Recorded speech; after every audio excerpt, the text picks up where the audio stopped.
Welcome to F007 Channel. Dukung terus F007 Channel dengan like, share, comment, and subscribe.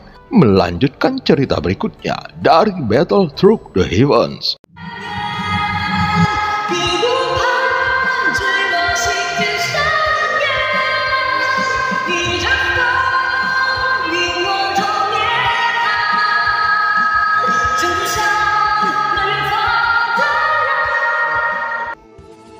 Selamat beraktivitas dan terima kasih atas dukungannya selama ini. Semoga semua sobat F007 selalu diberikan kesehatan dan rezeki yang berlimpah. Amin ya robbal alamin. Pada part sebelumnya, setelah menyadari ada yang salah, Xiaoyan akhirnya menyebarkan kekuatan merebut tubuhnya. Sementara itu, utusan Dewa Iblis Abadi terus-terusan menyiksa Goyan. Tidak butuh waktu lama bagi Xiaoyan untuk menemukan posisi utusan Dewa Iblis Abadi, dan dengan cepat Xiaoyan berhasil menguasai tubuhnya. Cepat katakan semua informasi tentang situasi sekarang di dunia kuno Dewa Abadi dan Iblis, dan jika ada kebohongan dari kata-katamu, maka aku bisa mencari jiwamu secara langsung, dan aku akan mengetahui hasilnya tanpa bertanya. Xiaoyan berkata dengan acuh tak acuh. Jika melihat situasi saat ini, tentu saja Xiaoyan membutuhkan Xian Daozi untuk pergi ke tempat yang ditentukan orang-orang ini. Bagaimanapun, Xiaoyan tidak tahu kemana mereka akan membawa semua orang kuat ini, dan informasi ini hanya dapat diperoleh dari jiwa Xian Daozi. Apa sebenarnya yang senior ingin ketahui tentang dunia kuno Dewa Abadi dan Iblisku? Namun senior juga harus tahu bahwa aku hanya berasal dari anggota klan kecil, jadi tidak banyak informasi yang ku ketahui. Jiwa Xian Daozi berkata dengan getir, "Kamu harus menceritakan lebih banyak informasi tentang dunia kuno Dewa Abadi dan Iblis ini, serta apa yang sedang kamu lakukan dan apa yang akan kamu lakukan ke depannya." Xiaoyan berkata dengan dingin, kemudian menutupi jiwa Xian Daozi dengan niat membunuh. Namun Xiaoyan juga menjaga tekanannya sehingga jiwanya tidak terluka.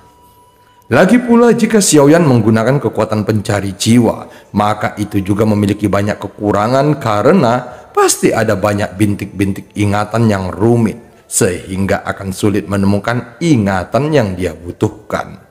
Jadi sebenarnya melakukan pencarian jiwa adalah tugas yang sangat melelahkan. Senior, sejauh yang ku tahu, sekarang ada sejumlah besar orang kuat dari dunia lain yang masuk ke dunia kuno Dewa Abadi dan Iblis yang merupakan ancaman terbesar bagi dunia ini. Dunia kuno Dewa Abadi dan Iblis menggunakan metode ini untuk menekan invasi. Jika tidak menggunakan ini, maka dunia kuno Dewa Abadi dan Iblis akan mengalami perang antar dunia. Jiwa Xian Daozi berkata dengan pahit, dan Xiaoyan mengerutkan alisnya saat mendengar kata-kata itu. Kenapa tidak menyelesaikan masalah dari sumbernya? Xiaoyan terus bertanya. Senior, dengan kekuatan junior sekarang, aku belum sampai pada tingkat mengetahui hal-hal yang lebih mendalam lagi.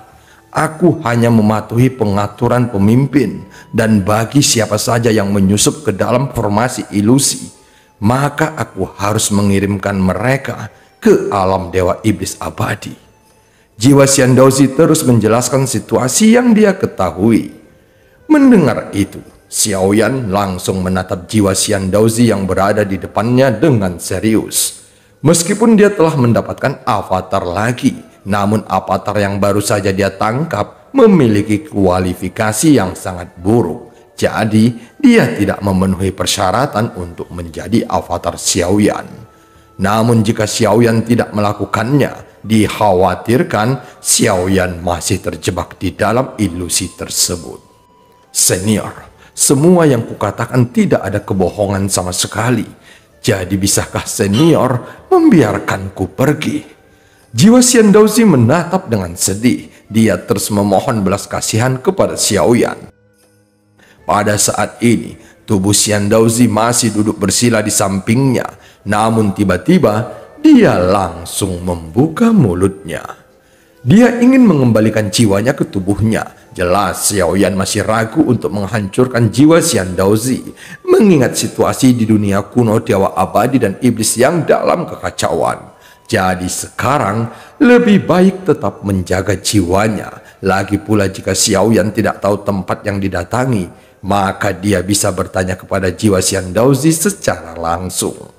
Dengan Xiaoyan menjadikan Xiandauzi sebagai avatarnya, mungkin Xiaoyan bisa menggunakannya untuk memasuki alam dewa iblis abadi, sehingga Xiaoyan bisa mencari tahu apa yang sedang terjadi pada dunia kuno dewa abadi dan iblis. Mereka mampu menjebak banyak orang kuat dalam ilusi, dan seharusnya makhluk dunia kuno dewa abadi dan iblis ini juga memiliki latar belakang yang tidak sederhana. Tentu saja untuk dapat mengendalikan begitu banyak orang yang kuat dari dunia lain, harus memiliki kekuatan yang besar. Xiaoyan merasa bahwa sosok itu mungkin orang yang memiliki kekuatan tertinggi di dunia kuno dewa abadi dan iblis. Jadi saat Xiaoyan memikirkan masalah ini, dia harus segera membuat keputusan di dalam hatinya. Namun sebelum itu, Xiaoyan berencana kembali ke Bintang Ungu untuk mengurus beberapa keluhan yang terjadi sebelumnya. Meskipun Xiaoyan juga ragu-ragu ketika dia mendengar petunjuk tentang reruntuhan kuno dewa iblis abadi sebelumnya, dan dia juga sangat berhati-hati selama periode ini. Namun tanpa diduga, Xiaoyan akhirnya jatuh ke dalam perangkap yang dirancang oleh makhluk dunia kuno dewa abadi dan iblis. Karena reruntuhan kuno dewa iblis abadi ini dapat menarik perhatiannya, maka itu juga dapat menjelaskan situasi yang terjadi di dunia ini. Dan faktanya, memang banyak orang kuat dari dunia lain yang telah memasuki dunia kuno dewa abadi dan iblis abadi ini.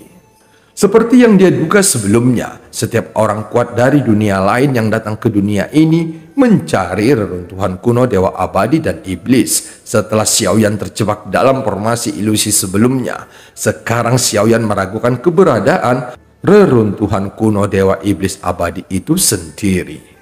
Apakah reruntuhan tersebut benar-benar ada? Apakah reruntuhan kuno yang disebutkan oleh ketiga leluhur sebelumnya memang ada?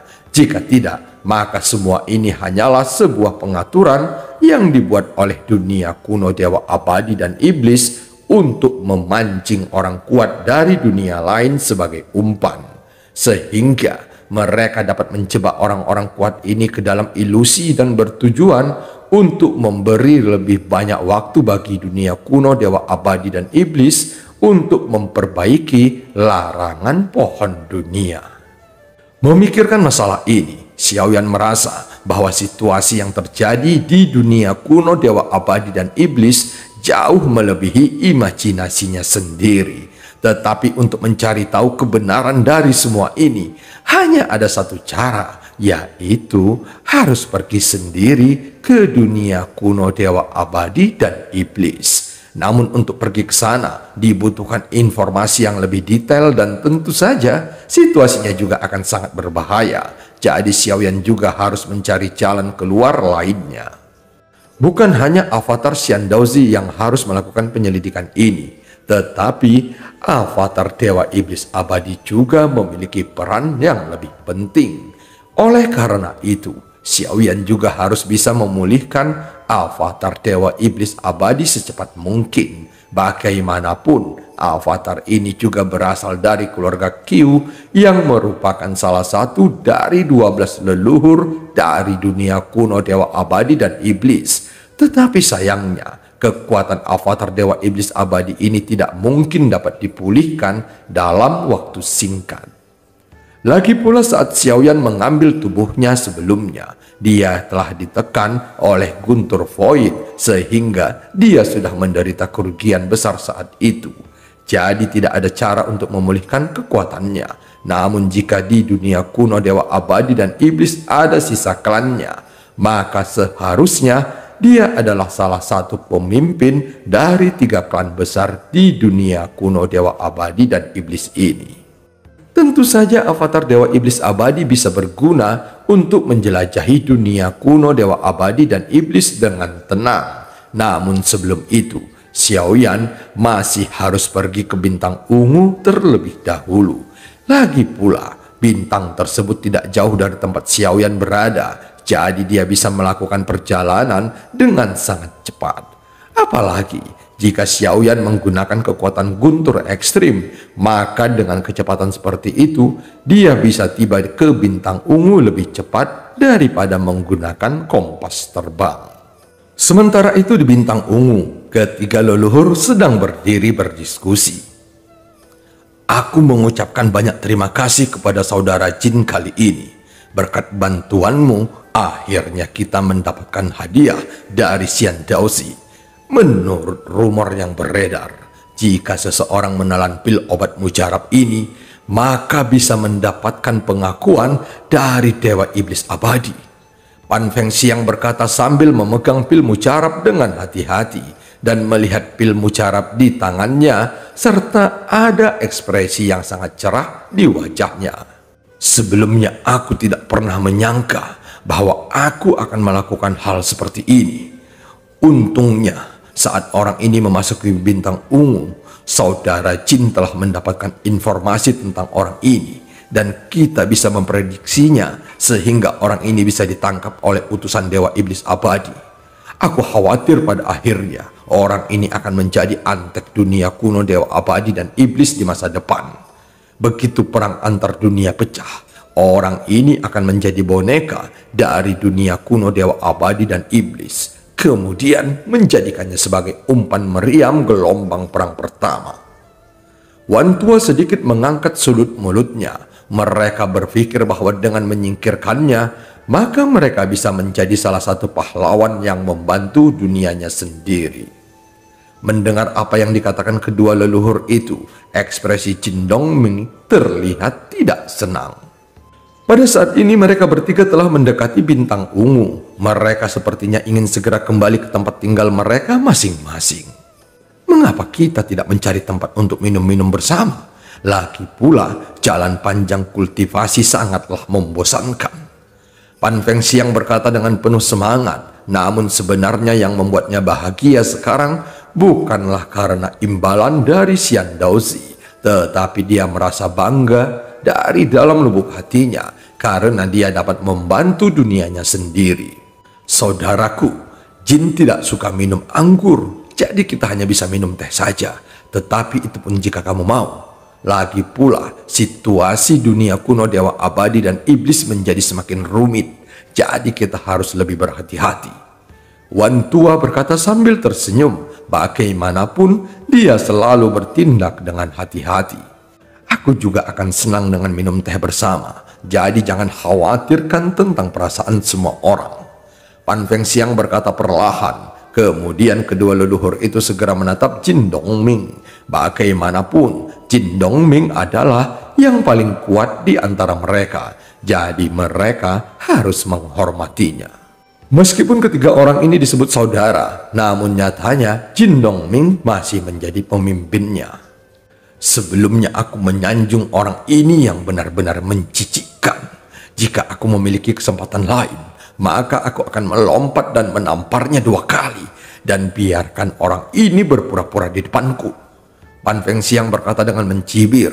Jelas dia mengingat berbagai macam perlakuan Xiaoyan, sehingga dia harus bertingkah laku dengan rendah hati dan penuh hormat di hadapan Xiaoyan. Sepertinya orang ini tidak memikirkan situasinya secara keseluruhan. Aku tidak tahu siapa orang ini yang tiba-tiba muncul di depan rumah klanku. Kemudian saat dia membuka mulutnya, dia ingin memusnahkan seluruh klanku, sehingga aku hampir tidak bisa menahan tawa. Aku juga mendengar bahwa semua orang yang ditangkap oleh alam Dewa Iblis Abadi akan diracuni, dan penawarnya juga harus diminum secara teratur. Tidak hanya itu, di tubuh mereka juga akan ditanamkan ratusan larangan, dan mereka akan segera mati seketika. Mungkin jika aku disiksa seperti ini, aku juga akan segera mati. Jadi saat aku memikirkan hal ini, aku merasa situasi kita jauh lebih baik sekarang. Pan Pengsiang berkata sambil tertawa terbahak-bahak. Pada saat ini, ketiga leluhur bintang ungu sedang mengobrol di dalam kompas terbang. Meskipun Wan Tua dan Jin Dongming tidak terlalu banyak berbicara, namun ekspresi wajah mereka tidak menunjukkan ketidaksenangan. Lagi pula, hal semacam ini sangat memuaskan bagi mereka. Sebelumnya mereka merasa tertekan, jadi secara alami mereka sangat berharap bahwa kehidupan Xiaoyan lebih buruk daripada kematian. Sepertinya aku terlalu banyak berpikir akhir-akhir ini, jadi aku akan membuat pengecualian dan minum anggur bersama saudara-saudaraku kali ini. Jin Dongming berkata perlahan yang membuat kedua leluhur tersenyum tipis. Oke, ini sangat bagus. Pan Pengsiang segera berkata dengan suara yang dalam. Sepertinya dalam jarak tertentu, aku mendengar suara mendekat, dan itu seperti suara guntur yang menggelegar. Wan Tua menjelaskan hingga akhirnya suaranya menjadi semakin jelas. Bahkan Pan Pengsiang dan Jin Dongming bisa mendengar ini. Saat berikutnya, ketiga leluhur bintang ungu segera melihat ke arah sumber suara tersebut. Seharusnya itu bukan masalah. Bagaimanapun, semua orang kuat dari dunia lain yang melewati bintang ungu telah dibasmi seperti tikus oleh alam dewa iblis abadi. Jadi aku tidak akan takut. Pan Pengsiang melambaikan tangannya sambil berkata. Mendengar itu, alis Jin Dongming perlahan berkerut karena suara ledakan guntur terdengar semakin keras. Mengapa aku merasa suara ini terdengar begitu familiar? Jin Dongming berkata dengan bingung. Setelah dia tertegun sejenak, tiba-tiba mata Jin Dongming langsung melebar dan pupil matanya tiba-tiba menyusut seukuran mata jarum. Bahkan seluruh tubuh Jin Dongming juga langsung menggigil saat ini. Seolah-olah ada banyak semut yang merayapi kulit kepalanya dan menggigitnya dengan ganas. Saudara Jin, ada apa? Pan Pengsiang bertanya dan bingung. Pada saat ini, wajah Wan Tua juga memiliki wajah pucat seperti Jin Dongming. Aku ingat, orang itu juga menggunakan kekuatan guntur di bawah telapak kakinya. Saat dia menginjak kilatan guntur tersebut, tiba-tiba tubuhnya menghilang dalam sekejap. Meskipun ada banyak orang kuat yang menggunakan kekuatan guntur, namun aku dapat mengingatnya dengan jelas. Wan Tua menggertakkan giginya karena ketakutan.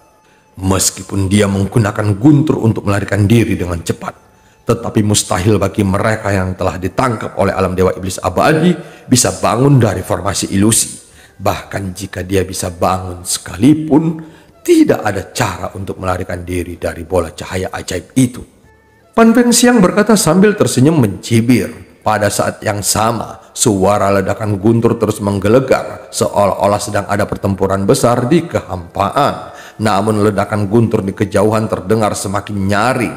Pada saat ini, sebuah bayangan hitam terus berkedip dan saat bayangan hitam ini menginjak guntur, bayangan hitam ini semakin dekat. Sehingga ketika leluhur bintang ungu dapat melihat secara samar-samar dari kejauhan bahwa ada kilatan guntur yang bersinar menyebar di kehampaan dan ada bayangan sesosok hitam yang muncul dari kilatan cahaya guntur yang seperti benang sutra. Sosok itu dengan cepat mendekat ke arah bintang ungu. Melihat pemandangan itu, senyuman di wajah Pan Pengsiang berangsur-angsur membeku. Orang ini benar-benar bisa melepaskan diri dan berada di sini. Ketika melihat sosok Xiaoyan menyapu dari ujung yang jauh dengan sangat cepat, tubuh Pan Pengsiang bergetar hebat sehingga dia tidak bisa berkata apa-apa lagi. Seluruh tubuhnya dipenuhi dengan keringat dingin dan seluruh rambutnya berdiri tegak serta wajahnya berubah menjadi pucat pasi. Bahkan dia menyemburkan seteguk darah karena ketakutan. Kemudian dia mulai berlari meninggalkan kedua leluhur di belakangnya, seolah-olah dia tidak peduli dengan keduanya. Melihat pemandangan itu, Wan Tua dan Jin Dongming juga bergegas keluar dari kompas terbang dan melarikan diri menuju kehampaan. Jelas mereka bertiga juga sudah mengetahui kekuatan Xiaoyan. Meskipun mereka bertiga bergabung bersama melawan Xiaoyan, tetapi tidak peduli seberapa keras mereka mencoba, sepertinya mereka tidak akan bisa melawan Xiaoyan. Jadi Wan Tua dan Jin Dongming hanya ragu sesaat, kemudian keduanya berlari dengan kecepatan penuh. Sekarang mereka tidak bisa menyelamatkan klan mereka sendiri. Jika dibandingkan dengan nyawa mereka, maka garis keturunan darah klan jauh lebih penting. Oleh karena itu, ketiga leluhur juga memiliki pemahaman diam-diam. Jadi, mereka semua tidak melarikan diri ke arah rumah klan mereka masing-masing. Namun, mereka melarikan diri ke kehampaan. Dan cerita pun berakhir. Sampai ketemu di part selanjutnya.